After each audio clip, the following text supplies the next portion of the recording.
Ang alamat ng lansones. Noong unang panahon sa isang malayong nayon sa baybayin ng isang bundok, may isang maliit na baryo na tinatawag na Paete. Sa lugar na ito, mayroong isang puno na nagbibigay ng kakaibang prutas na bilog, kulay dilaw, at may balat na makinis. Ito ang puno ng lansones, ngunit noon ay hindi pa ito kilala sa pangalang ito. Ang mga tao sa baryo ay natatakot na kainin ang bunga ng punong ito dahil sa isang alamat na kumakalat. Ayon sa alamat, ang bunga ng puno ay lason at sinumang kakain nito ay tiyak na mamamatay.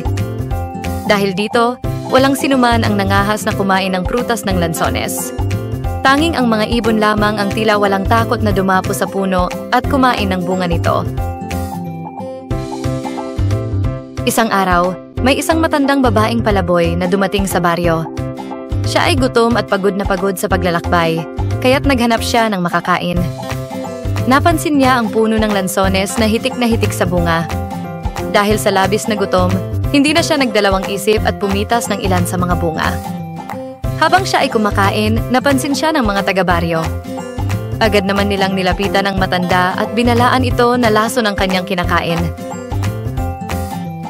Ngunit, nagulat sila nang makita na ang matanda ay patuloy na kumakain at tila nag-e-enjoy pa sa lasa ng prutas. Nang makita ito ng mga tao, nagsimulang magduda ang ilan. Bakit hindi nalaso ng matanda? Naisip nila na baka isang himala ang naganap. Dahil sa kanilang pag-uusisa, isa-isang tinikman ng mga tao ang prutas ng lansones. Laking gulat nila nang malaman na ang prutas ay matamis at masarap, hindi lason tulad ng kanilang pinaniniwalaan. Nang mabusog na ang matanda ay nagsalita ito sa mga tao ng baryo. Ipinahayag niya na siya ay isang diwata na nag-aalaga ng kalikasan. Sinubok lamang niya ang mga tao upang malaman kung sila ay mapagpakumbaba at handang tumulong sa mga nangangailangan.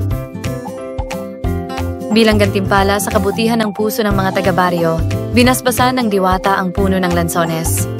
Mula noon, ang prutas ng lansones ay naging kilala sa buong bayan dahil sa taglay nitong tamis at kakaibang lasa. Ang mga tao ay nagpasalamat sa diwata at inalagaan nilang mabuti ang mga puno ng lansones bilang simbolo ng biyayang kanilang natanggap.